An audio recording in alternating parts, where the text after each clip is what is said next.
If you're a D2C operator and TV feels like a black box, that's because most platforms give you 20% of the actual available inventory and none of the measurement to see if it even works. On the other hand, with Tatari, you can buy linear and streaming directly, plus you can measure it like a digital channel. That's the reason over 400 brands like Manscaped, Tecovas, and Chime run performance TV using Tatari. See how they leverage the platform at nick.co/Tatari. That's nik.co/TATARI. Welcome back to another episode of Limited Supply. I'm your host, Nick Sharma, and today we've got a very fun episode. We've had Cody Plofker, the former CEO of Jones Road Beauty, on the podcast before, and today I've got him back, and we're really diving into what was their unlock on how they scaled so fast. You know, how did they get past the point of diminishing returns on Meta and continue to build awareness and drive people into the funnel and drive them down the funnel? And, you know, I think multiple years in a row, they were a top seller on Black Friday across the entire Shopify network. So Cody knows exactly what he's doing, especially when it comes to filling the funnel and flushing the funnel. So that was today's episode, and I'm very excited to give that to you here. Let me know what you think. If you've got any questions, hit up myself or Cody on Twitter, and enjoy the episode. All right, Cody, welcome to another episode of Limited Supply. It's great to have you back. First of all, how's everything been since last time? I know you've got a couple of big life updates. Yeah, it's been a long time. I feel like it's been like 2 years, which is an eternity. So probably got at least one kid since then, and probably about a month ago stepped down as CEO of Jones Road. So still involved on the board and still advising, but no longer day to day. Which is great. Something definitely I'm excited about, happy about, proud of everything we did, but I'm excited to do some new things and, advise a bunch of brands and maybe start some new ones. So yeah, it's been good. Amazing. Yeah. Congrats on all that. We'll have to do another episode where we also just catch up on all things AI and all the things that we've been tinkering on the side. Oh, we should definitely do that and show some of the people that. But excited today to have you here. And I think today I really want to focus on a channel that we've been talking about over the last couple months, especially as we think about going into Q4 in a big way, which is TV. So I'm curious, just to start, right? You built the entire Jones Road engine on paid social notoriously, especially using, the Bobby Brown video creative kind of first person approach. But you did all of this with ever really touching a TV budget. And I'm curious why you think that background, leading as somebody who built on digital and then came to TV, why you think that's the best kind of persona to talk to today about what it's actually like to go into TV.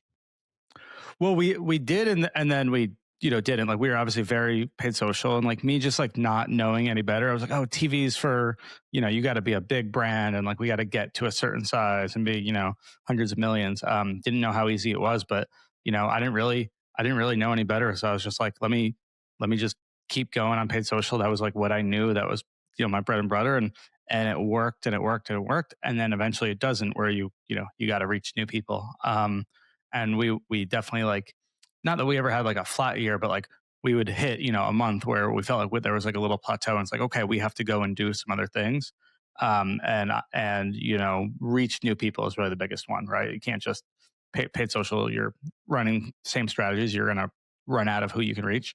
And TV is really, especially with where our demo is and was like a natural fit. I mean, when we launched it, it was huge. Like, we probably had like 50% like year over year growth, and like just like some pretty crazy results, which I was not expecting at the gate. So yeah, it's been big. I mean, we had at one point we were probably spending like 25% of our mix on TV. So it's also one of those channels that can really scale. So it's been great, and it's still a pretty big part of our mix today.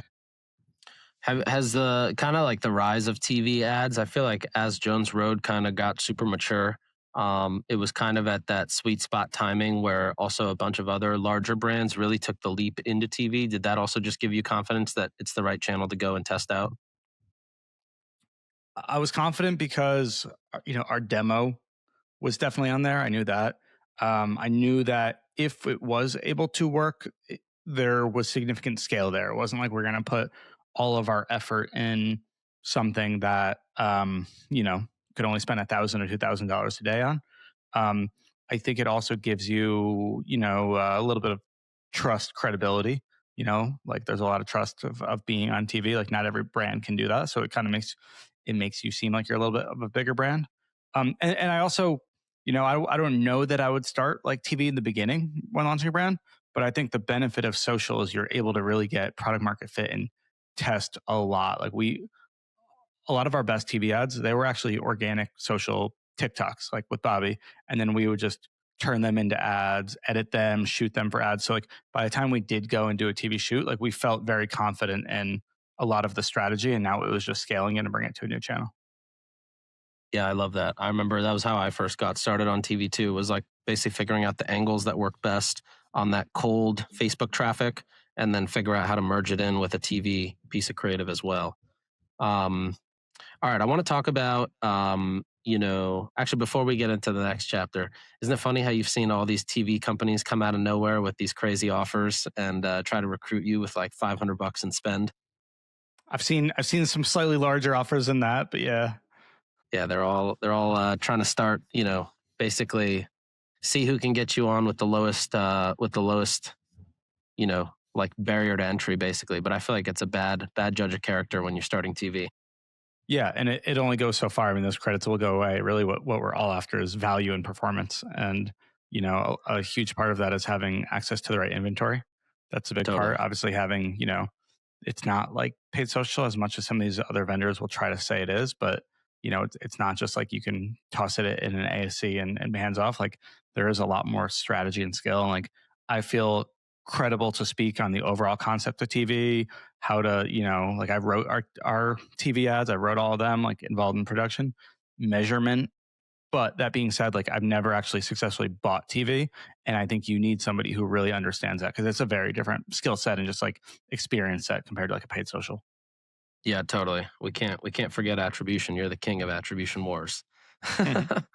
All right, so going into TV now. So you just talked about this a little bit, but I'm curious. Like when people hear advertising on TV, they usually think either I'm going to do a quick DSP sign up, and spend a few $100 and see if I can drive some traffic, and try to use this, TV ad unit, or I'm going to go spend 100 grand on a piece of creative and then do a huge national buy. So I'm curious, like for you guys, when you started, way before you ramped up to a quarter of your paid budget going to TV, how did you guys start and approach testing the channel in a way where like you as a performance marketer felt like this was going to hit stat sig, not just, all right, let's test it with a few grand and see what happens and then go from there? Yeah, and I'm Sean. I would love to hear what you guys recommend and have to say about this. But we worked with an agency who's very close to Tatari partner, household. Still work with them today. Nick, you actually introed me to Greg. Awesome guy, awesome agency. And so his recommendation, and I totally agree with, like any mistakes I've had launching new channels in the past was like kind of dabbling, and you don't need to go and do a $250,000 production and spend hundreds and hundreds of thousands to prove it out, but you also can't, go with no creative and then spend $500 and shut it off, right? Like you do have to do it. So his recommendation, and I think it was partly based on the size of the brand we were at, like we were actually pretty established, then. And so we needed a little bit more budget to kind of see some signal compared to where we were at. So we did a production. We tried to always keep things lean and stuff. So it wasn't like a 200K production. It was probably like 50K, but we got like 8 assets out of it. Right. So good amount to test. And again, like we felt like they were relatively proven, at least in the market, not on TV. And then I think we went with like 200K, 150K, 200K over a month. And we're like, we're going to spend that. We're going to commit to it, no matter what. So that was what we went with. Sean, I'm curious, like what you guys normally recommend. Yeah, a couple of things you said there really resonate. I mean, there isn't a one size fits all, and it's going to kind of depend on where the brand's at and what the available budget is. Um, the more you can spend early on, the more you can learn, right, and achieve those stat sig results, and then scale more quickly. But to your point, you don't need to go in at a 250K budget starting out, and certainly not a creative budget either. So, I'm always advising clients, to be scrappy, right? Think about assets that maybe are working on YouTube and social, et cetera. How can those be kind of up leveled for the TV format, so that we can get you on there? But yeah, to your point, there's no one size fits all. You do want to really consider kind of what are going to get you stat-sig results and what are going to get you the learnings that can really make it a scalable channel long term for the brand. Sean, I'm curious, like when you look at the brands that are coming into Tatari and end up scaling really well over time, what kind of signals does that cohort of brands have when they come and test? Because I think like just hammering a little bit on what we were just talking about with these offers, it's almost like the meal kit companies just trying to steal a customer from one another to get that first purchase, but there's no real retention behind that offer. And so I'm curious here, like, what do you see when you see clients coming in? Like, what are the traits you see around a brand where you're like, all right, this is going to be a legit brand, like a Jones Road, is going to come in and test with a meaningful budget, and this is the right partner to come in and test, versus just like, all right, these guys, they want all these features for $500 and spend. I think Cody kind of mentioned this, but I do think that brands need to be effective on search and social and executing at a pretty high level, as they're coming into TV. So they're not just coming into it cold, right? And they're not just scraping by, so to speak, right? They've kind of, again, figured out product market fit, margin, revenue, et cetera. That helps. As far as other signals go, I mean, again, if you are starting to see diminishing returns or kind of diminishing audiences on some of the other channels that you've been cranking and growing the business on for a while, then that's a sign that TV may be a great option too. And then for those first few tests, again, I mean, you want to be able to invest enough money to gain the learnings that are going to unlock this channel for the long term versus just a flash in a pan, $5,000 test or something. It's really not going to give you much. And again, especially if you already have, some noise and a lot of other channels that you're running on, right? So you do want to make sure that you have an investment that kind of matches where the brand is at and where the long-term goals are, et cetera. But it's not a one size fits all again. Yeah, makes sense. Going off of that, Cody, I'm curious when and where you started to see that point of diminishing returns, which made you start to think you should look outside of, kind of the core strategy we're running across Meta. It was the year we did like 105 million one year. So it was that year we were growing, pretty quickly. But along the way, again, definitely like had like a few months where we were plateauing. We were like 80% paid social, and so it was very heavy and kind of diagnosed it as, a reach issue. And, dabbled with some other things, like tried to run reach campaigns in Meta, but like they're just, I don't know that should have been the best strategy there. It was kind of like, just trying to band-aid it, but we really needed like another place where we could reach people and put budgets and continue to scale. And so that was it. And I think part of it, like I just naively, ignorantly is probably a better word, like assume that like we weren't ready for it, just because I didn't really know any better. And when I started talking to people and hearing like it wasn't this like big behemoth that like we had to be a giant brand to do. Like we were ready. There were smaller brands than us. Like often brands get started, that like I was talking to like $50 million brands that get started and like it was very successful for them. It's not, I just in my head thought it had to be this giant, production and fancy thing. What were the signals that you saw that made you think that you are hitting that point of diminishing returns? Was it just like inefficiencies were starting to go up, or you felt like frequency was getting really high? Yeah, exactly. So just seeing like reach get worse, seeing, not able to kind of scale in, so losing efficiency when you tried to scale, reach getting worse, frequency going up, all that stuff.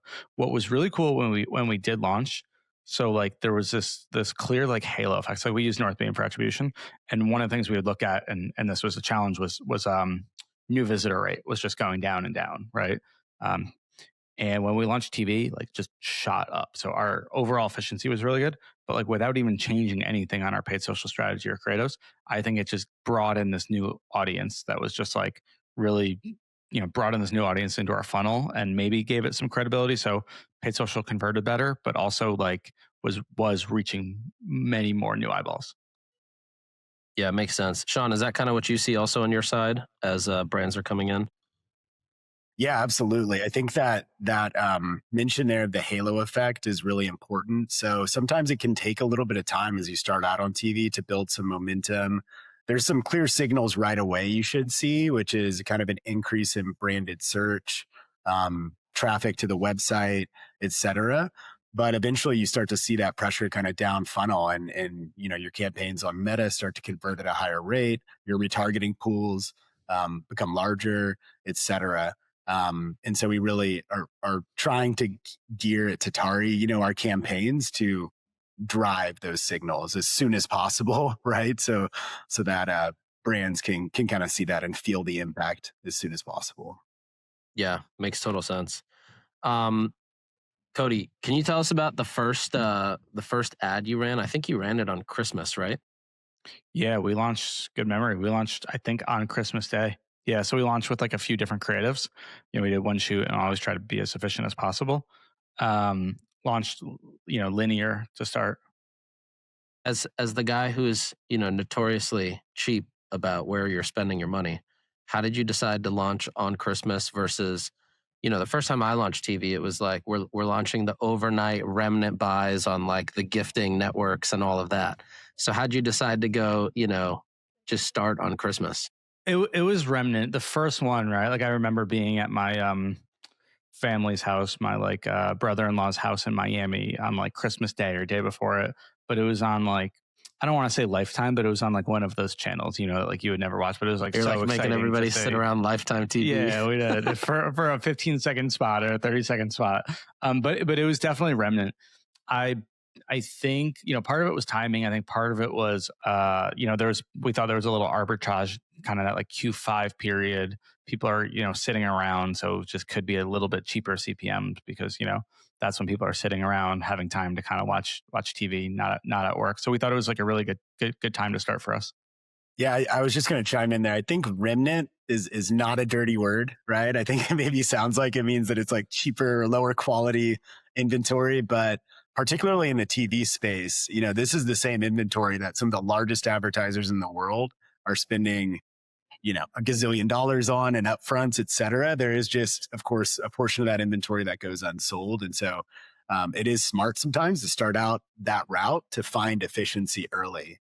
Yeah. Is that how brands mostly start? Like, what's typically the path for a brand that's coming in and wants to start? How do they make sure that, they're not like spending a ton of money out the gate, but also they're not spending not enough, but also, they're not buying bad inventory or, not focusing on exclusively smaller sets of inventory because it's more premium? Yeah, so it does depend on the brand and kind of what their target audience is as far as how we would build that initial pilot campaign strategy with regard to, how much on streaming versus linear and whether we're buying programmatically or we're buying directly, et cetera. But we would go in and basically take kind of a balanced approach. So for Jones Road, right, you want to be on some of those larger tier one cable networks, your Bravos, your Entertainment Televisions of the world. But then there's those smaller networks that hit that same demo, and we have research to support that, such as Lifetime, et cetera. And want to make sure that we're on some of the smaller networks, the larger networks. And again, in that remnant space, we're able to effectively bid essentially at a rate that we think is fair and is going to clear the spots, but in kind of the most cost effective way possible. So it's kind of this balancing act. We want to make sure we're delivering spots on the networks we think are going to matter and we need to gain learnings on. We don't want to pay necessarily top dollar for it either. And that's something that our model at Tatari has really been able to execute effectively with a lot of data over time and identifying what is the right rate to pay within the remnant space. Yep, makes sense. Now, going off that, one of the things that TV companies are very particular about, just like food companies, is how they write about the inventory they have, whether it's, organic versus all natural versus natural. And TV, it's like programmatic versus TV versus CTV versus fast. And so I'm curious, like, can you explain all these acronyms and just tell us a little bit about like, what do people think they're getting? What are people actually getting? And for example, how did Cody's plan differ than what people might think they're getting themselves? Yeah, there are way too many acronyms, too much jargon out there, which is notorious in the ad tech space. I mean, at the highest level, there's linear and there's streaming, and linear is that more traditional TV that people think about, that cable subscription or the broadcast networks you could get on the bunny ears antenna, right? Your NBC, ABC, et cetera. Streaming is really anything delivered over IP. OTT is somewhat synonymous there, and CTV as well sometimes gets referred to that as well. For the audience, I think it's important to realize that they're just considering what they're watching TV, right? They're not going and turning on their TV and going, "Oh, I'm watching Paramount Plus. This is TV," or I'm logging into my Spectrum or satellite, network account, and this is TV, right? It's to them, it's that viewing experience, and that I think gets kind of to the heart of what we talk about with convergent TV. That fact that there's these different kind of services and platforms and delivery methods, but at the end of the day, it's all TV. And there's from a media buyer standpoint, there can be importance to any of the pieces of that puzzle, right? So for one brand, it may be really important to be more heavy on linear than streaming, but there's still a place for streaming, right?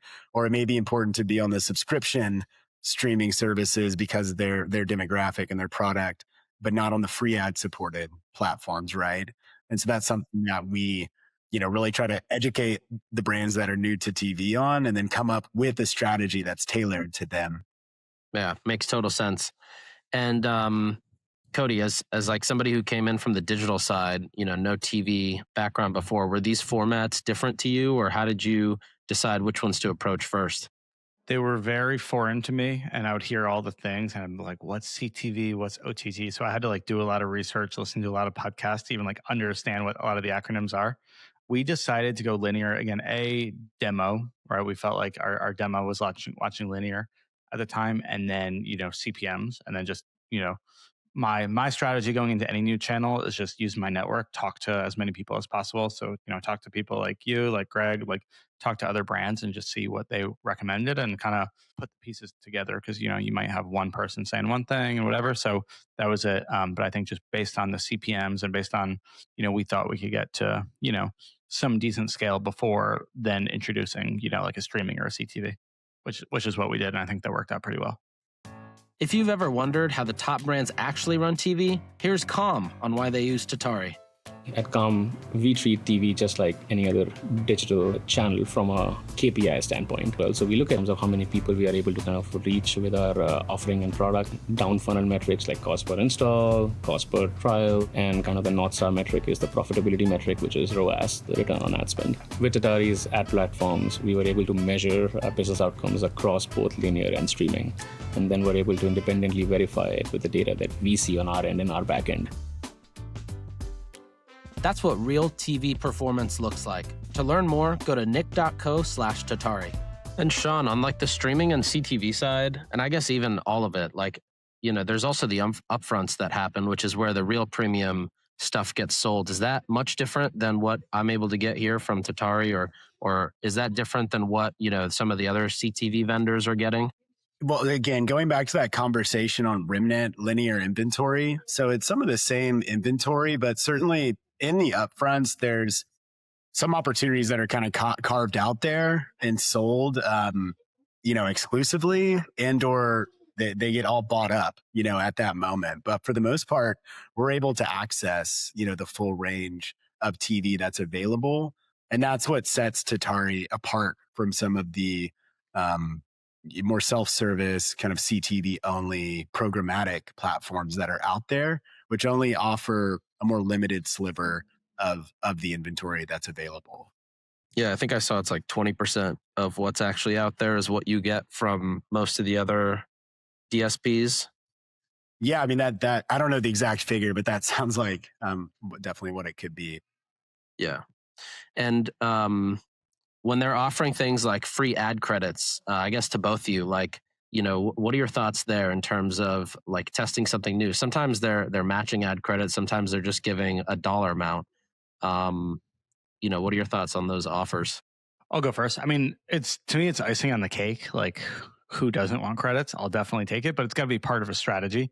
It's got to be like a reason why. And again, we tried and we had mixed success. We actually had a great first test with one of the programmatic partners, and it was one of our more efficient CPAs. And then we tested again, and it was wildly unprofitable. And I think part of it is the inventory issue. It was good at the beginning, and it's just not a sustainable strategy. And obviously, could never get an answer from them on it. So we ended that experiment as quickly as we could. But I think it's not anything to just get swayed by. It's like, it's not going to take you, into the black if you're in the red. It's icing on the cake, but really it's like, what's the right strategy for you? Who's got the right inventory? Who's got the right platform? What's the right channel for you to be on? Yeah, I would agree.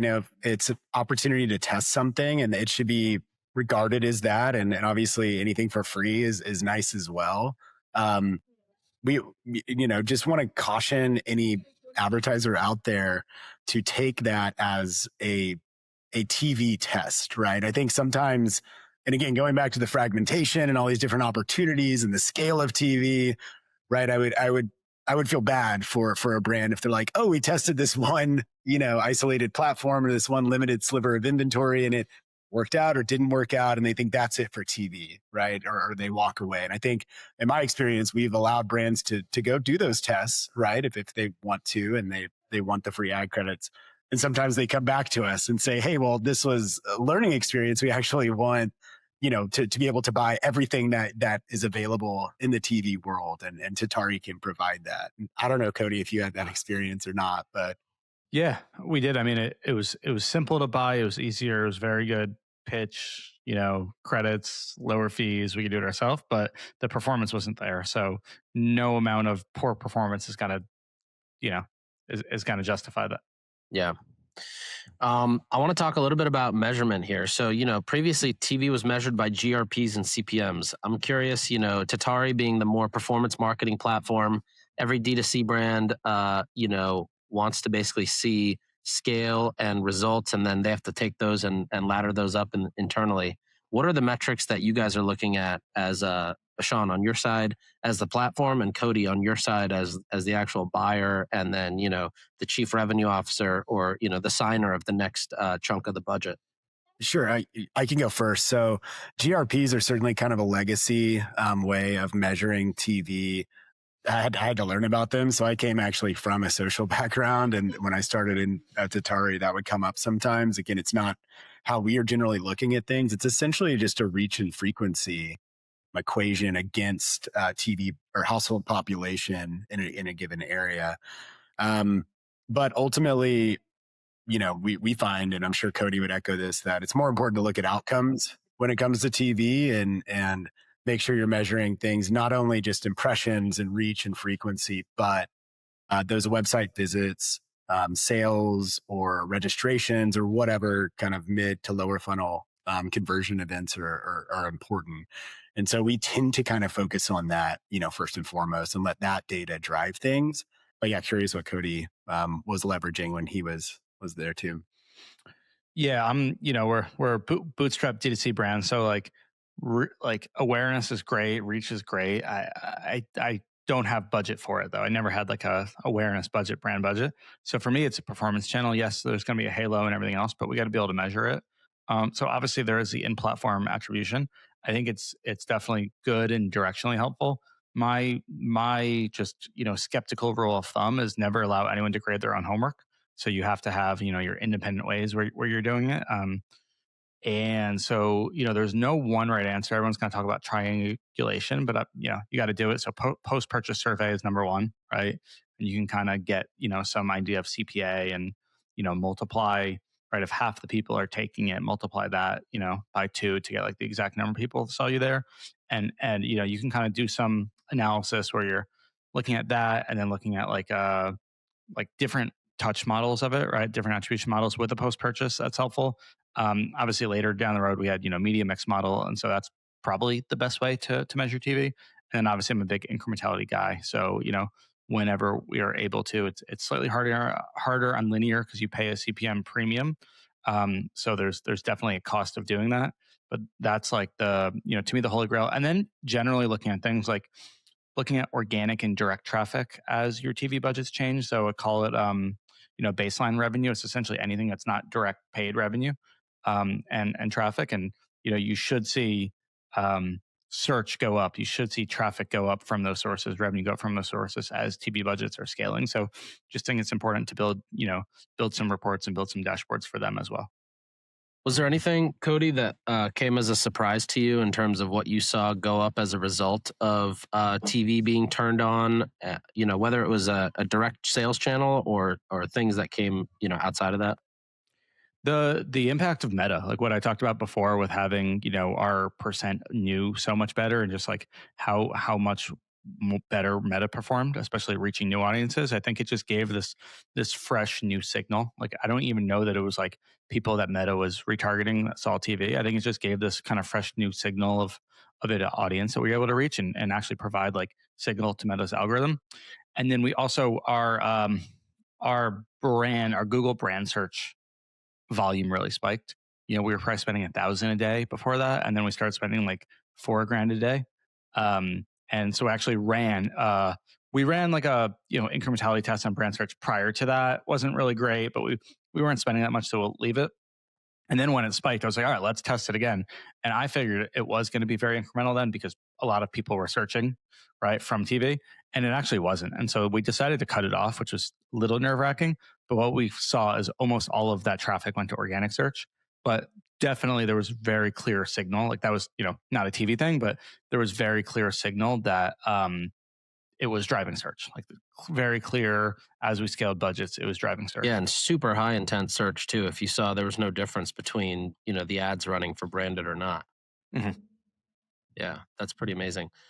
Sean, on your side, I'm curious what you see as in terms of clients. Like, I remember hearing a couple weeks ago at Hudson's Mastermind, one of the founders turned on TikTok Shop. All of a sudden, Target sales jumped, by 2x in the next week. And I know TV has a very similar TV, and I feel like TikTok running organically is almost a version of like Gen Z TV to some degree, like a very powerful version. So I feel like they have a lot of parallels between the two channels. I'm curious what you see as like halo effects that hit the other part of the brand outside of just the direct to consumer or just TV. That's a great question. I'm not on TikTok, but that's the first time I've heard someone use that analogy, and it kind of makes sense to me. Yeah. So as Cody mentioned, you'll see that kind of clear impact on branded search, but I mentioned before, like on Meta, you'll typically see that folks will convert a bit better too. We actually at Tatari, with the pixel-based attribution that we leverage for our platform, we're able to kind of monitor, paths, et cetera. And we have seen, across clients upwards of almost 50% increases in conversion rates from people that are visiting the site after coming through the social path, Meta path, versus those that had not also been exposed to a streaming TV ad, for example. So just showing that the power of that additional touch on the biggest screen in the house, right, will drive more conversion and more intent from the folks that are also seeing you in their feed on, these other social channels. So really cool things. And to your point with Target or also Amazon, right? We do see that certainly a lot of the purchase lift and traffic will go into Amazon too, from TV. And so that's something that we've actually been building a model for too, and adding into our platform to try to get that complete picture beyond just D2C for brands. Amazing. Yeah, one last thing I want to touch on is I'm curious how, like, more tactically, how are you guys handling measurement? I know Tatari's got a suite of measurement tools internally. And then Cody, it sounds like you're also doing some stuff outside of the platform. How often are you continuing to run those tests? And what does that setup look like? The actual test, not that often. Again, especially linear, like your CPMs are really going to go up if you do a local test. So linear is much more challenging. CTV is a lot easier to test. Those might be quarterly, and it depends on what answers you're trying to get. If you're trying to validate some of the other sources, or really figure out how much do we have to scale, how efficient is this really. But if you're using a media mix model, usually that's looking at monthly. And I would say me being, CEO and probably was CMO when we launched it at the time, like I'm probably looking at it weekly in terms of looking at, the different sources and how it fits into our total channel mix weekly. And then, it's not like a social where you can just change your budgets every day, like generally monthly as we would run a media mix model and, figure out allocations. We're giving our budgets monthly to it. Yeah, that makes sense. I mean, I liked what you said about not liking platforms that grade their own homework. And we certainly have seen most brands have other proxies, right, that help them understand TV and their broader channel mix. Question for you, Cody. I'm just curious in your direct experience. I know you mentioned you started with linear and then it sounds like you added streaming. Were there differences, I guess, in the way that you were measuring those two or the way that you felt those in some of the other internal attribution models that you had?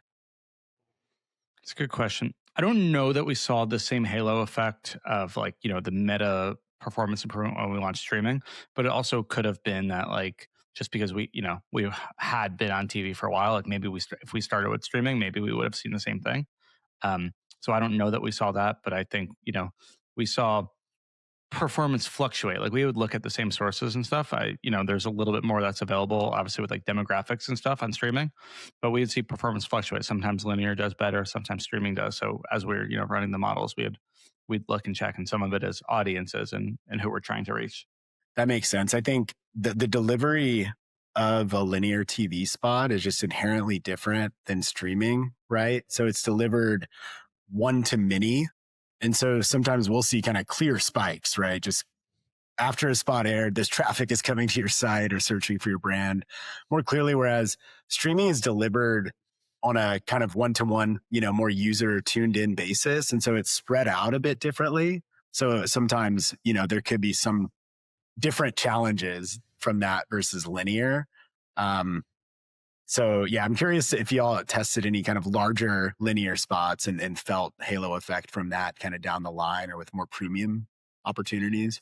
Yeah, that's a good point. We never did any like giant ones, but even with the ones we did and with your guys' attribution, methods, like you can definitely see the spike in traffic from there. And you just don't have access to that with CTV because it's, this is the one time it goes live. Yeah, well, going back to our earlier conversation, I think that again is just one of the key reasons why you want to think about the full TV puzzle of linear streaming and the different execution types in order to see that halo effect and feel those different impacts of it. Yeah, I guess on that notion, like, a brand that's going to start building their media plan today, maybe going into the rest of Q4, maybe planning for Q1, how should they think about their split between linear, direct, streaming, programmatic, all of it? It's a good question. Again, it kind of depends on the brand. So, and kind of what their demo SKU is, right? And we can use some different sources of data to understand where that we're going to best find those results, right? I think, I work with Manscaped, for example. And I've been working with them since they launched on TV in 2020. But if they were new to TV coming in today and we're trying to gear up for a big Q4, this would be a great time to start, right? We're in Q3. Let's get some learnings now so that when we get closer to Black Friday, Cyber Monday, et cetera, we know kind of what's working and where we can scale. So I would say it seize that moment. And depending on kind of what the available budget is starting out, given they have kind of a younger male SKU, I mean, I maybe would start at kind of a 50-50 split really between linear and streaming, right? Because we'd want to be airing on some different male sports networks. We would want to have an opportunity to buy maybe college football games, maybe some of the, not Ohio State or whatever right out the gate, but, some smaller kind of opportunities there for live sports. So we get a taste of that. Make sure we're also testing the top kind of streaming publishers that are out there, your Hulu, your Paramount Plus, et cetera. And we have enough kind of weekly budget to get signal there. And then carving out kind of a smaller part of that total streaming budget for programmatic execution. So we're typically starting kind of buying direct from publishers because it sounds like if you were using any other TV platform, you'd get like 10% of the media buy of what basically you're putting together here as like a great test to start with as a premium brand. Exactly. Yeah. And that's exactly, again, how we look at it. We want to make sure that we're getting the maximum kind of scale and the maximum kind of opportunity out of TV. So only, maybe 10 to 15% of that would be going to programmatic starting out. Yeah. And Cody, like looking back on how you guys started buying TV, is there anything you would change, or if you were, to do this with another brand and start again, is there anything you do differently in your process or approach to going live on TV? It was pretty successful, so it's hard to say that I would do anything like when we launched. There were definitely some learning lessons along the way in terms of how we were allocating budgets and analyzing performance. Like, it does take some time to kind of understand the impact to your business. One of the things that we saw a lot of success with, like, yes, is the typical produced creatives, but also like adapting some social assets, and there's you can either edit them, or there's some services out there that do it where you can kind of like punch them up, like Sean said, and like give them borders and backgrounds and stuff like that, and those can maybe they're not the most branded, but like they can actually perform really well. And I think things like that can actually help a lot of brands start sooner than having to do these giant productions. And I think the landscape has changed a little bit in terms of, viewership. So I probably would go closer to like the 50-50 and test streaming and linear out the gate versus just going with linear. Amazing. And I'm curious, like your takeaway on, again, going back to the credits thing. It sounds like you'd rather have a partner that can continuously deliver than a partner that's going to give you some a few free shekels. Yeah, you got to look at total performance, and you got to look at your fees, you got to look at your agency fees, you got to look at your credits, and whatever's going to give you the best return at the end of the day. And for us, we're on Tatari because that's where we're getting the best return. Amazing. And Sean, somebody who's thinking about TV, maybe they're on the fence. You've already given kind of the reasons why Tatari is, just a far better, more robust platform, from the get go, really, like even just thinking about inventory, not even thinking about measurement and all the other stuff. But what's something you'd say to somebody to get them over the fence and, like really encourage them to run a test? Again, the barrier to entry is not high, right? So we can come up with a strategy and a plan that can work for any size brand, really any size budget, candidly, just to kind of get in there and start testing the waters. And again, the sooner that you can do it, the better, especially if your peak seasonality is coming up, right? You want to get those learnings sooner. And so that would be something I would encourage. And we let the results speak for themselves, right? And I've seen many brands be able to scale, grow on TV, and so I would obviously have a lot of confidence there, and would let them know that it's an opportunity that they need to make sure they're trying to work on. So Amazing. All right, guys. Well, that pretty much reaches the end of this episode. I want to thank you both for jumping on. Cody, where can people find you? Find me on Twitter, probably best place. Cody Ploff on X, I guess it's called now. Amazing. And Sean, if people want to, just pick your brain on all things TV, media buying, approach, etc., how can they find you?